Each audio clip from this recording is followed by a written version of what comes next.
buenos días a todos. Buenos días a los que también nos están viendo por medio de las redes. Sabemos que ustedes son parte importante de este ministerio porque gracias a ustedes podemos llegar a más personas.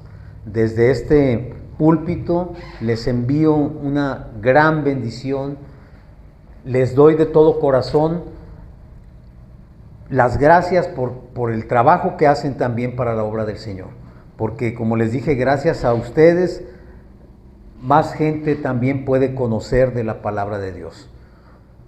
Gracias a las personas que también nos acompañan en este lugar, porque sabemos que siempre no es que sea difícil, pero siempre hay situaciones que nos impiden o que tratan de impedirnos buscar del Señor, pero si nosotros decidimos hacerlo, siempre vamos a encontrar la manera de llegar al lugar y al momento donde Él nos va a hablar. Gracias a todos por sus vidas, gracias a Dios por sus vidas. Y en este momento vamos a hacer una oración para entregar este servicio. Señor, te damos gracias porque tú nos permitiste el día de hoy estar aquí, Señor, reunidos, sirviéndote, Señor, de todo nuestro corazón, porque hemos entendido, Señor, que nuestra vida sin ti no tiene ningún sentido. Gracias a ti, Señor, nuestras vidas han tenido un valor. Gracias a ti, Señor, podemos conocer el propósito por el cual fuimos puestos en este mundo.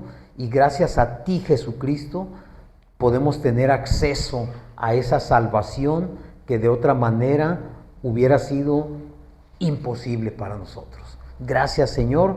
Te pido que este día tú dirijas mis labios y que seas tú quien hable, Señor.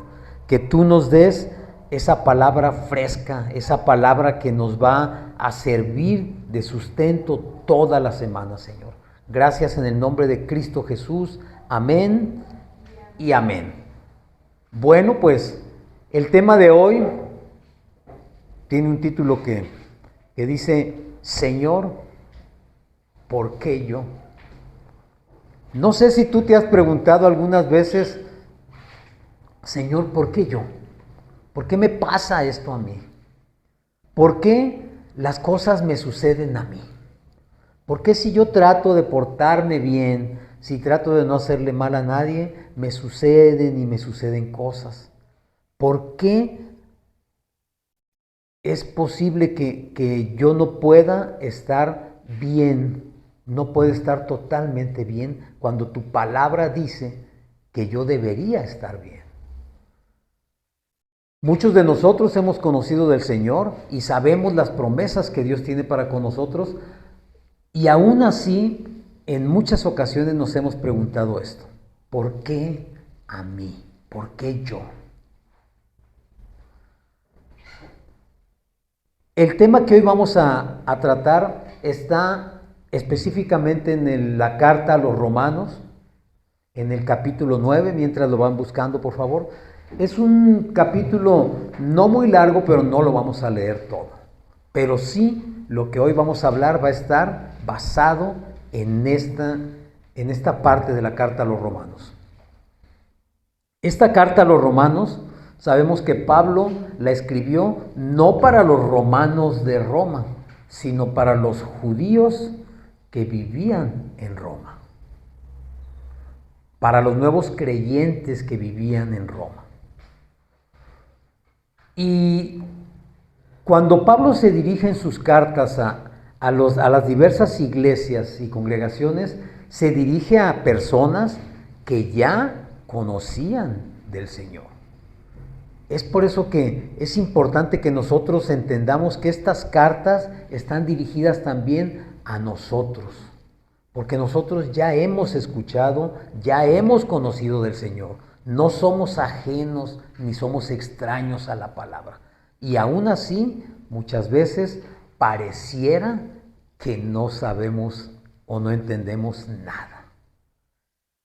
Bueno, vamos a comenzar a leer una parte. En el versículo 1 dice: verdad digo en Cristo, no miento, y mi conciencia me da testimonio en el Espíritu Santo que tengo gran tristeza y continuo dolor en mi corazón porque deseara yo mismo ser anatema, separado de Cristo, por amor a mis hermanos, los que son mis parientes según la carne, que son israelitas, de los cuales son la adopción, la gloria, el pacto, la promulgación de la ley, el culto y las promesas, de quienes son los patriarcas y de los cuales, según la carne, vino Cristo, el cual es Dios sobre todas las cosas, bendito por los siglos.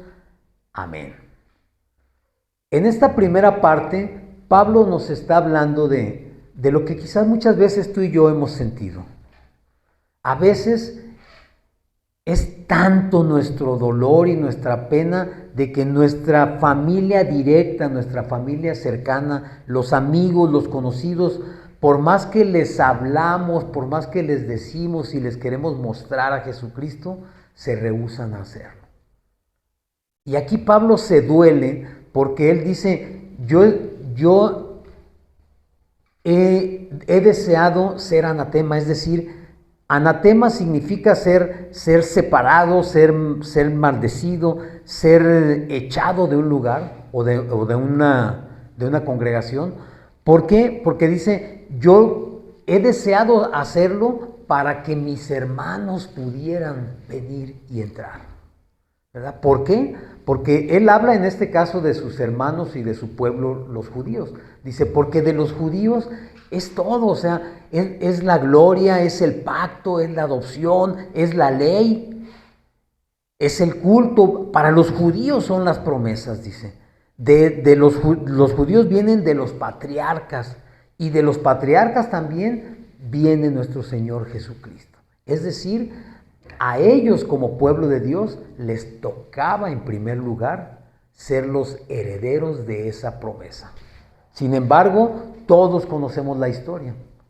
Ellos rechazaron a Jesucristo como Mesías e hicieron a un lado el cumplimiento de todas las promesas del pacto de Dios. Y entonces, ¿qué sucede o qué sucedió con esto? Que gracias a eso, todos nosotros, tú y yo, que no teníamos nada que ver con el pueblo judío, tuvimos acceso a la salvación, a las buenas nuevas, a la promesa del Señor y a la herencia del Señor. Pero entonces dice aquí, más adelante dice Pablo, que no es que la palabra haya fallado, porque también dice que no todos los que descienden de Abraham son israelitas, ¿sí? No todos los que descienden de Israel son israelitas. Es decir, no todos los que son hijos en la carne son necesariamente hijos en el espíritu. A ellos les correspondía esa herencia, pero por cuanto no la aceptaron, esa herencia vino a nosotros por medio de nuestro Señor Jesucristo. Porque dice Pablo que ellos eran hijos, pero aquí no se trata de ser hijos según la carne, se trata de ser hijos en el espíritu. Porque Pablo dice que no todos los hijos de Abraham son contados como israelitas. Porque la promesa no estaba en Abraham. La promesa estaba en la descendencia de Abraham, que es Isaac. Y gracias a eso, gracias a que la promesa estaba en Isaac, es que de la descendencia de Isaac es como nosotros pudimos ser y pudimos ser incluidos en esta herencia del Señor. Porque la promesa no estaba hecha sobre la descendencia directa de Abraham. Porque si así hubiera sido, entonces esa promesa hubiera ido para Ismael y no para Isaac. Pero la promesa estaba sobre Isaac. Es lo mismo que sucedió con nosotros. La promesa del Señor estaba puesta en la persona de Jesucristo. No estaba puesta sobre toda la ley, no estaba puesta sobre todo lo que había ya indicado el Señor, sino que la promesa se iba a ver cumplida en Jesucristo. Y por eso es que nosotros hemos sido hechos herederos también, porque al haber creído en Jesucristo, hemos sido copartícipes de esa promesa y de esa herencia que está en Él, en nadie más. Él es el único vehículo y el único medio para que la promesa se cumpla. Y aquí nos habla también Pablo de que antes de que esto sucediera, Dios ya había preparado todo. De hecho, Él, antes de que naciera Jacob y Esaú, Dios ya había puesto la bendición sobre Jacob. A Jacob lo eligió, a Jacob Él lo escogió como vehículo de esa misma descendencia y de esa misma herencia.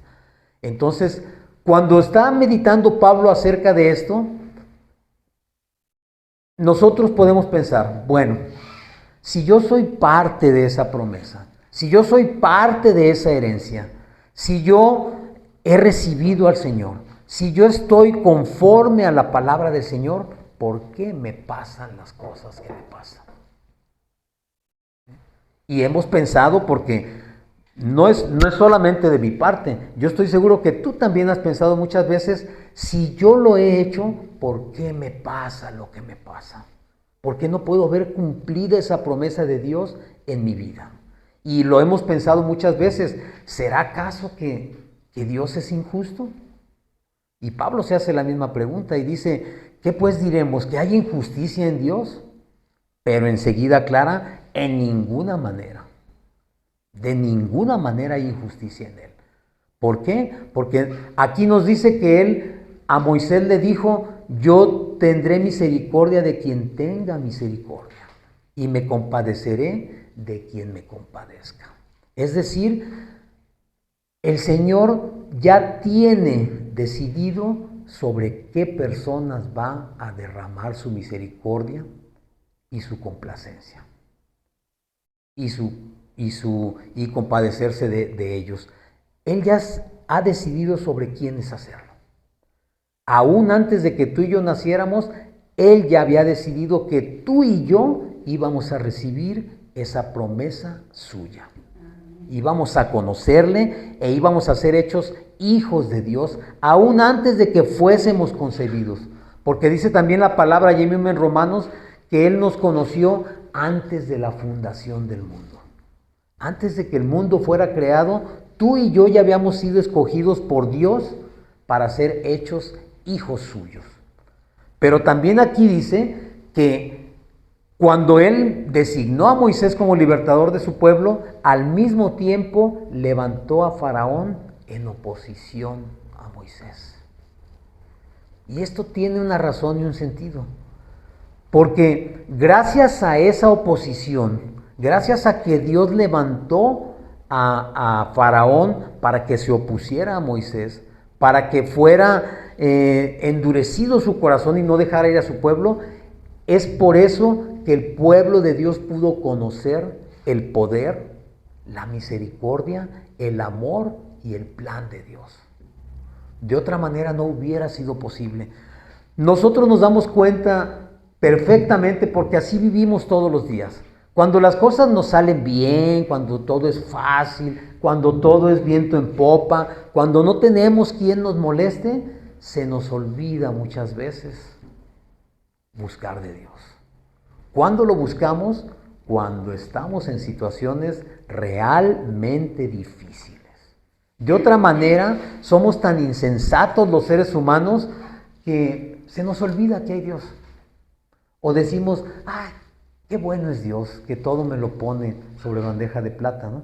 Entonces, Dios mismo levantó a Faraón para que se resistiera a Moisés, para que el pueblo de Israel pudiera darse cuenta que quien los iba a sacar de esa situación era Dios. No era Moisés, no eran ellos con sus fuerzas ni con sus capacidades. Él era quien los iba a sacar de esa esclavitud, por medio de Moisés, pero no por causa de Moisés. ¿Sí? Es lo mismo que sucede con nosotros. ¿Por qué Dios permite a veces que se levanten personas, situaciones, acontecimientos contra nosotros, porque tú y yo necesitamos tener esas situaciones para darnos cuenta que hay un Dios que es poderoso y un Dios que nos quiere sacar precisamente de eso. Pero que si no lo hiciera, nosotros pensaríamos que pudimos salir porque somos muy buenos, porque somos hábiles, porque nos portamos bien, porque el mundo nos dice, si tú te portas bien, te va a ir bien. Y nosotros lo creemos, ¿verdad? Pero también sabemos que no es cuestión de portarnos bien para que nos vaya bien. Es al revés. Por cuanto por la gracia de Dios recibimos bendiciones, nosotros comenzamos a caminar en el camino correcto. A Dios no le podemos hacer que nos dé las cosas porque somos buenos. Como dicen vulgarmente, no podemos hacerle manita de puerco. No podemos decirle, Señor, yo soy una persona muy buena, nunca le hago mal a nadie, nunca he robado, no miento, me porto bien, no lastimo a nadie, cuido a mi familia, entonces yo merezco estar bien. Y es por eso que nosotros, cuando eso no sucede, viene la frustración a nuestro corazón. Porque entonces decimos, ¿qué pasa entonces? ¿Por qué si yo hago las cosas bien, no me salen bien? ¿Por qué si yo quiero ser feliz, no puedo ser feliz? ¿Por qué si yo quiero tener una familia unida, no puedo tener una familia unida? Porque siempre tratamos de hacer las cosas en nuestras fuerzas y se nos olvida que quien hace las cosas realmente es Dios. Y aún así, muchas veces somos nosotros tratados de parte de Dios de una manera tan tremenda y dolorosa que nos causa a nosotros una gran frustración el poder entender por qué suceden esas cosas.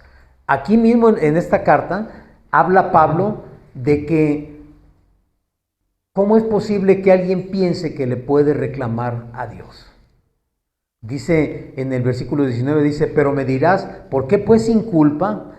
Porque ¿quién ha resistido a su voluntad? Más antes, oh hombre, ¿quién eres tú para que alterques con Dios? Dirá el vaso de barro al que lo formó, ¿por qué me has hecho así?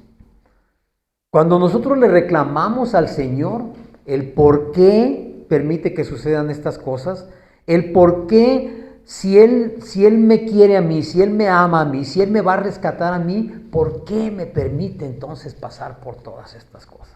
¿Por qué me permite, como decimos en el mundo, por qué me permite regarla tanto? Si al final de cuentas Él quiere que yo sea salvo, al final de cuentas Él quiere que yo camine bien, ¿por qué simplemente no me hace caminar bien y ya? Y entonces Pablo dice, el vaso no le puede reclamar al alfarero por qué lo hizo de tal o cual manera. ¿Por qué? Porque Dios tiene la soberanía de hacer, dice aquí, tanto vasos de honra como vasos de perdición o vasos de inmundicia. Es decir, Dios crea a las personas para su gloria y para su honra, pero también hace vasos de inmundicia. ¿Por qué? Porque en esos vasos de inmundicia es donde se manifiesta y se hace evidente el poder de Dios. Cuando tú y yo hemos caminado por este mundo en esa situación de inmundicia, es en la gracia del Señor donde nosotros nos podemos dar cuenta qué tan grande es su poder y su amor. Porque a pesar de no ser dignos, de no tener las capacidades y los merecimientos para estar con Él, Él nos permite, aún así, acercarnos. Él nos permite conocerle y Él nos permite ser transformados, porque entonces nos damos cuenta que el único que puede transformarnos es Él. Nosotros no podemos transformarnos por nosotros mismos. Si aquí donde estamos, para los que nos están viendo por internet, estamos en una población que se llama Tonalá.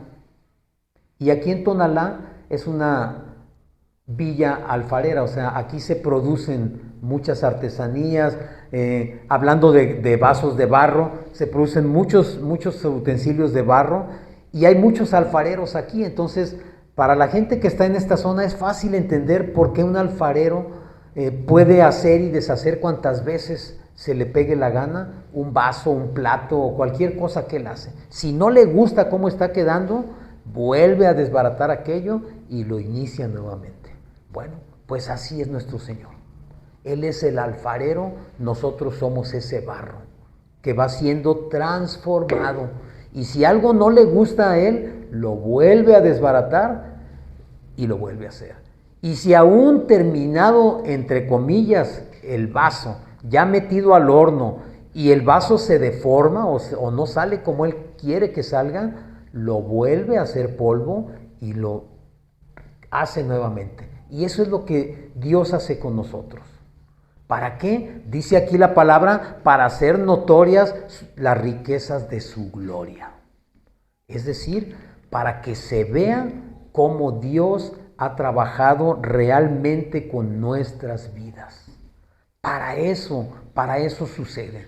Y entonces, cuando nosotros siendo ese vaso de inmundicia, cuando nosotros siendo parte de ese pueblo que no tenía nada que ver con la herencia de Dios y que por su gracia y por su voluntad nosotros hemos sido incluidos en esa herencia y en ese pueblo, también habla aquí de que el Señor da entrada a los gentiles, a ese pueblo de la herencia. Los gentiles somos tú y yo. Los que creíamos que no teníamos nada que ver con el pueblo judío. Los que estábamos destituidos totalmente de la gloria de Dios, pero que gracias a su misericordia nosotros hemos sido alcanzados y hemos sido hecho pueblo. En el versículo 25 dice, como también en Oseas dice el Señor, llamaré pueblo mío al que no era mi pueblo, y a la no amada, amada. Es decir, nosotros por nuestra situación personal y por la manera en que vivimos, no merecíamos, no deberíamos ser amados de acuerdo a lo que la ley establece. Pero la gracia del Señor nos permite ser amados, ser incluidos y ser parte de ese pueblo. Solamente por la gracia de Dios. Y así dice en el 26, y en el lugar donde se les dijo, ustedes no son pueblo mío, allí serán llamados hijos del Dios viviente. No sé cuántas veces en tu vida hayas estado en un lugar donde hayas sido rechazado, donde te hayan dicho que tú no perteneces ahí o que no puedes estar allí, simplemente no puedes. Cuando anduvimos en un tiempo en otras cosas, muchas veces fuimos segregados porque no merecíamos, de acuerdo a los estatutos de esa iglesia, pertenecer a ese grupo. Fuimos sacados, fuimos echados a un lado, fuimos desechados y lo creímos. Lo creímos porque ciertamente nuestra conciencia nos acusaba de que era cierto, que nosotros no podíamos estar allí. Sin embargo, dice aquí la palabra que en ese lugar donde a ti te dijeron que no podías estar, allí dice vas a ser llamado hijo del Dios viviente. Vas a ser llamado pueblo de Dios. Vas a ser reconocido como hijo de Dios. Porque también dice más adelante Pablo que si la descendencia de Abraham es como las arenas del mar, y ustedes estarán de acuerdo conmigo, si han ido a alguna playa, ¿alguien puede contar los granos de arena que hay ahí? Nadie puede, es imposible contarlos. Sin embargo, aquí habla de que a pesar de que la descendencia de Abraham sea tremendamente numerosa, la verdadera descendencia de Dios es un remanente, es decir, es una parte nada más. De todo ese mundo de arena, solamente un remanente es el que va a ser llamado hijo de Dios. Pero nosotros aún así hemos tenido la oportunidad de ser hechos parte de ese remanente. ¿De qué depende? Depende de una sola cosa.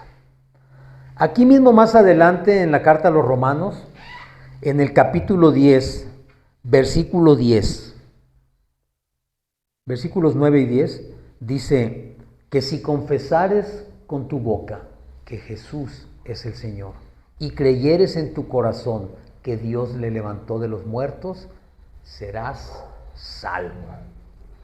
Porque con el corazón se cree para justicia, pero con la boca se confiesa para salvación. ¿Qué significa esto? Que a pesar de que para ti y para mí es imposible llegar a la salvación, obtener la salvación, por medio de Jesucristo esto sí es posible. Y lo único que necesitamos es reconocer a Jesús como nuestro Señor y creer en nuestro corazón que efectivamente Dios le levantó de los muertos. Porque si yo puedo creer que Jesús es el Señor y que Dios le levantó, entonces estaré creyendo que Jesús es Dios.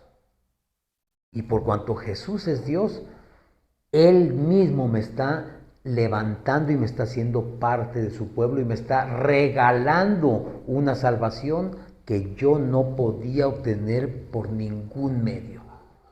Pero es gratis, es por gracia, no es por obras. Esa es la diferencia del pueblo elegido y del pueblo original de Israel.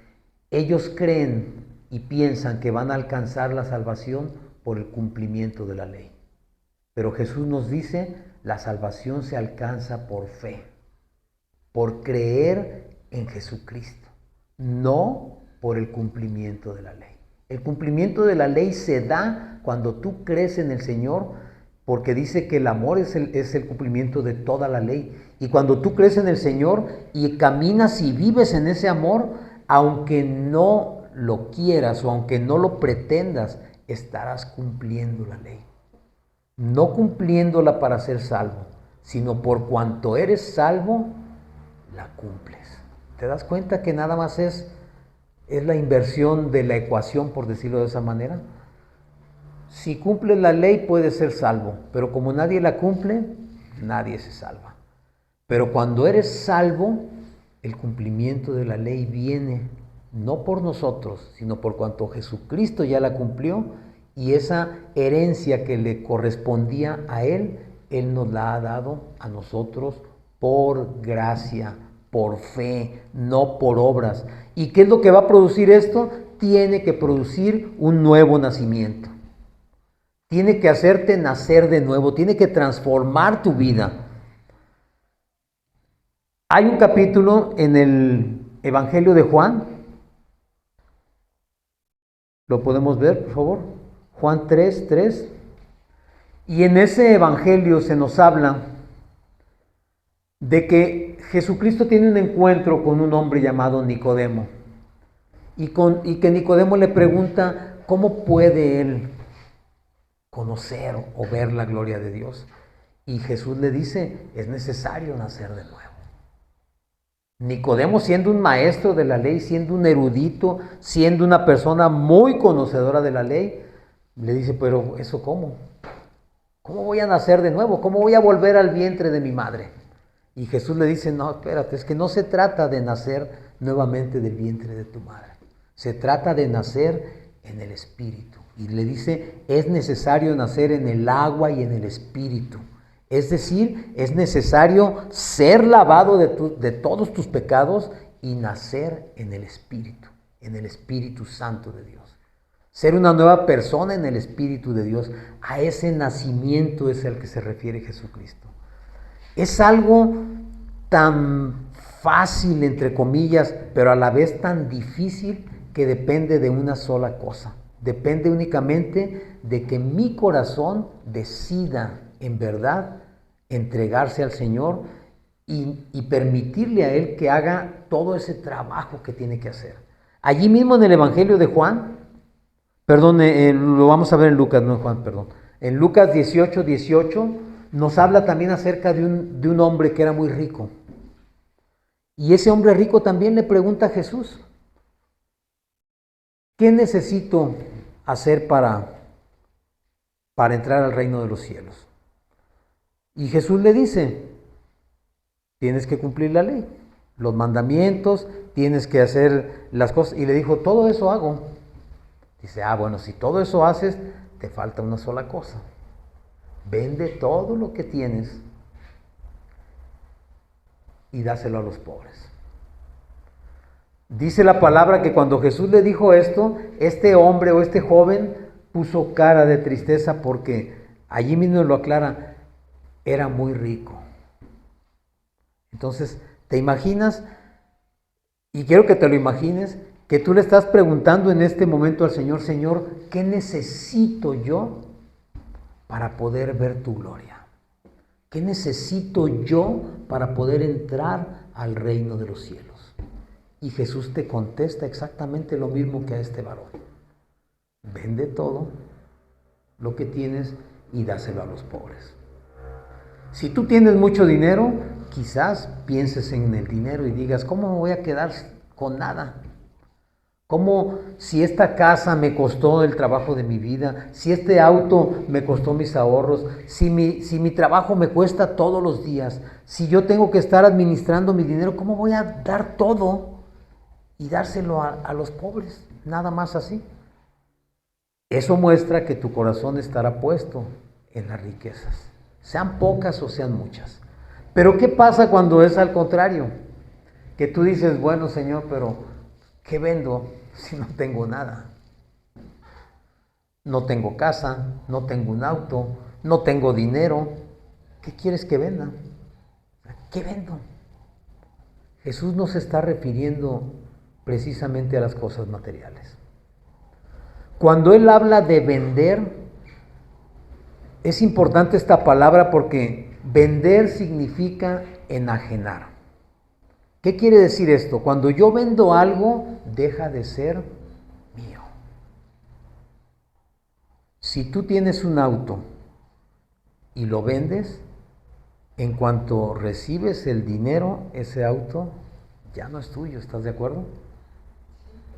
Ya no es tuyo, ya pertenece a otra persona.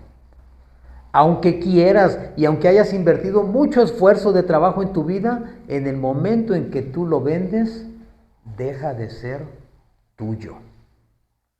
A eso se refiere el Señor. Esas cosas que tú crees que son tuyas, ese orgullo, esa depresión, esa insatisfacción, esa tristeza, esa enfermedad, ese afán por conseguir las cosas, ese afán por hacer todo bien y que te salga bien, ese afán porque todo el mundo te vea que eres una buena persona, ese afán por estar consiguiendo constantemente y sentirte quizás orgulloso de que tú has hecho todo por tu familia, todas esas cosas que a ti te dan valor son las que tienes que vender. Ya suena más difícil, ¿verdad? Suena más difícil. ¿Por qué? Porque entonces dices tú, pero ¿cómo voy a renunciar yo a todo eso? Claro, las vas a vender. Vender significa decirle al Señor, Señor, a partir de este momento las entrego en tus manos y ya no son mías. Mis hijos no son míos. Mis hijos son tuyos. Mi familia ya no es mía, Señor. Mi familia te pertenece. Mi vida ya no es mía. Te pertenece. Yo te la vendo, te la doy, te la entrego. ¿Y sabes qué va a pasar en ese momento? Vas a dejar de cargar esa piedra tremenda que traes en tus espaldas y vas a caminar ligero. ¿Por qué?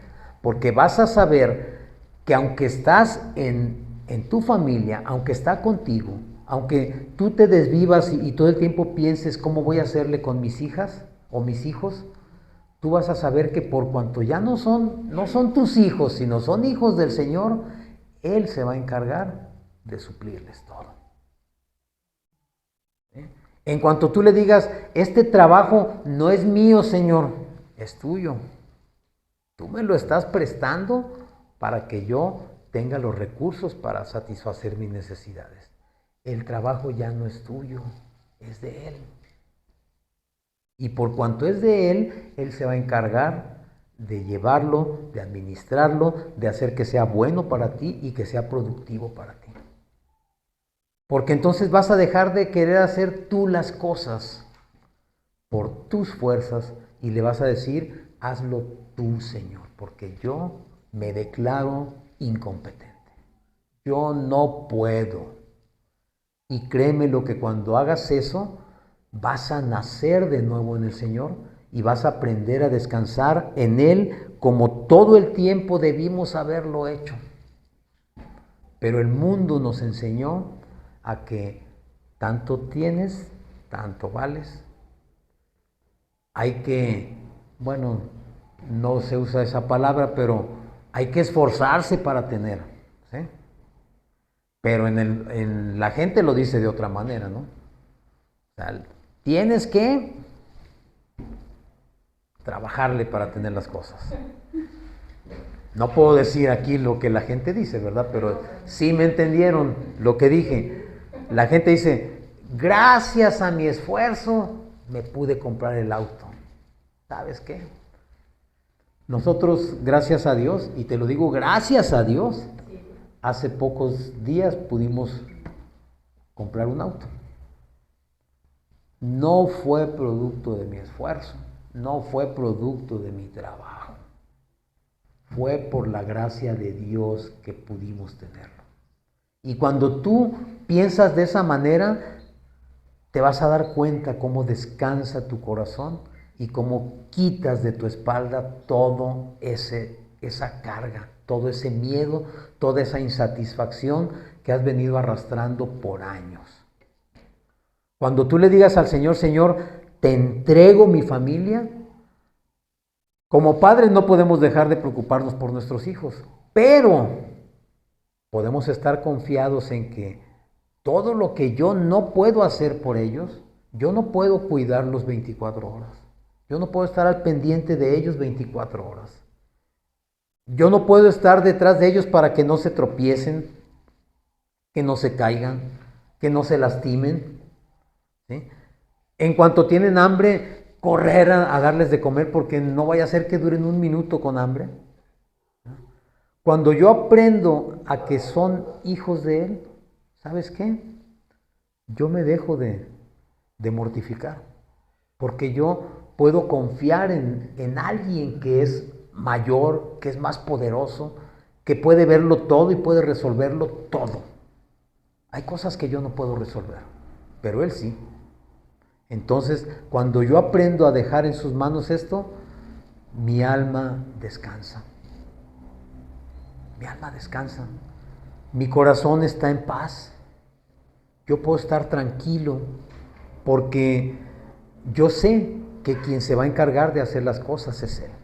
Cuando yo he durado años queriendo arreglar una situación familiar y no he podido, pero llega un momento en que digo, Señor, yo ya no puedo, lo entrego en tus manos. Él va a arreglar la situación familiar.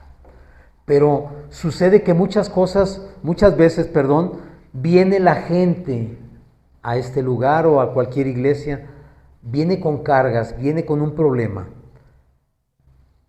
Oras por ellos. Dios les hace ver su poder, les da el milagro que están buscando y ¿qué crees? En cuanto eso sucede, quieren seguir haciendo las cosas como ellos ya las venían haciendo. ¿Y qué sucede? Que lo que Dios te había dado no lo puedes disfrutar porque estás empeñado en seguir haciendo a tu modo. Porque Como te dije hace un momento, el mundo te dice que tú tienes que portarte bien para que te quieran, ¿no? Para que tu pareja te ame, para que tu pareja te respete, para que se mantenga la relación, te tienes que portar bien. Pero, como te dije hace un momento, es al revés. Por cuanto Dios te da esa relación, tu comportamiento va a ser bueno. Cuando tú entiendas que no depende de ti, sino depende de Él. ¿Eh? Porque yo me voy a equivocar, yo soy hombre, yo soy ser humano como todos los que están viendo este tema, esta prédica, y todos nos equivocamos. Todos fallamos en un momento dado. A veces yo no quiero lastimar a mi pareja, pero la lastimo. No es que yo la quiera hacer daño, pero mi naturaleza humana provoca que yo le cause a veces algún daño. O ella o él a mí. Porque así somos los seres humanos, fallamos, somos imperfectos. Pero cuando entendemos que el amor está por encima de todo eso, porque dice la palabra que el amor cubre multitud de pecados. Es decir, por cuanto hay amor, hay muchas cosas que quedan cubiertas por ese amor. No es que no hayan sucedido, sino simplemente yo decido entregarlo en amor para que no produzca un resultado negativo. Por eso es importante que yo tenga que renunciar, pero como personas nos cuesta muchísimo trabajo renunciar a todo, al control. A veces somos como cuando dice el dicho, pedimos ride y queremos manejar, ¿no? Le decimos al Señor, Señor, dirige mi vida. Y se la entregamos como si le estuviéramos entregando un auto. Pero cuando vas en el auto y va manejando la otra persona y le vas diciendo, por allí no, cuidado con el agujero, da vuelta en la esquina, hay un alto, cuidado con la persona, la bicicleta. Espérame, o sea, déjame manejar a mí, ¿verdad? O sea, me estás dando el auto, déjame manejarlo. Lo mismo sucede con Dios. Tú le dices, te lo entrego, Señor, pero tú le empiezas a decir, no, bueno, Señor, pues con esto no te metas, Señor, porque a mí me encantan las novelas y quiero seguirlas viendo. ¿Sí? Señor, esto no, el dinero no, Señor, pues a ti, ¿qué te beneficia el dinero? Ese déjamelo a mí, yo soy bueno para administrar. Mi trabajo, yo soy muy buen trabajador, Señor, ahí no creo que te necesite porque yo puedo hacer las cosas, siempre lo he hecho bien. Y hay cosas y hay áreas que no le queremos entregar al Señor. Y cuando eso sucede, en esas áreas es donde precisamente vamos a tener problemas. Pero cuando yo se las entrego a Él, todo va a ser diferente. Problemas va a seguir habiendo, pero va a ser diferente porque yo puedo confiar en que Él lo va a resolver. Y a mí me toca hacer lo que me toca hacer nada más. No quieras tomar el lugar de Dios y no te resistas a entregar esas cosas que te ha costado tanto trabajo soltar. Porque el día que tú las sueltes, el día que las entregues, vas a conocer lo que es vivir con libertad, confiando en quien todo lo puede y en quien todo lo hace. Ya no va a depender de nosotros. Dice la palabra que si nosotros confiamos en Cristo, por muy torpes que seamos, no nos vamos a perder. Así dice la palabra, no lo estoy inventando yo. Por muy torpe que seamos en cualquier área de nuestras vidas, si confías en el Señor y se lo entregas a Él, no te vas a equivocar, no vas a fallar. Entonces, yo te quiero invitar a que lo hagas. Vamos a terminar con un versículo que está en el Evangelio de Juan, capítulo 10, versículo 10. Porque ciertamente cuando Dios levantó a Faraón, endureció su corazón para que Moisés no tuviera así el camino, digamos, libre, había un propósito. Y como les dije, era que se manifestara el poder de Dios y que toda la gente pudiera darse cuenta de que Dios era el que los estaba liberando. Aquí sucede lo mismo. Hoy no tenemos quizás un faraón, hoy tenemos un opositor que es muy grande, el enemigo. Muchos lo conocen como diablo, el enemigo. Pero el peor enemigo que tenemos está dentro de nosotros, no está afuera, está dentro. Y aquí, en Juan 10, versículo 10, el Señor nos dice, estas son palabras de Jesucristo: el ladrón no viene sino para hurtar y matar y destruir. Yo he venido para que tengan vida y para que la tengan en abundancia. Si tú le sigues dando entrada al enemigo, el enemigo va a seguir robándote, va a seguir matándote y va a seguir destruyéndote. ¿Qué es lo que tienes que hacer? Cerrarle la puerta al enemigo y decirle al Señor: entra. Y cuando el Señor entre, vas a tener vida. Y como dice el Señor, la vas a tener en abundancia. Porque de eso se trata la vida cristiana, de tener una vida en abundancia. Tener una vida donde el enemigo nunca va a dejar de estar presente, pero va a llegar un momento en que tú le vas a decir: tú no tienes nada que hacer aquí. Yo confío en mi Señor Jesucristo, yo le he entregado mi vida a Jesucristo y Él se encarga de hacer todo. Amén y amén. Nos ponemos de pie, vamos a terminar con un canto de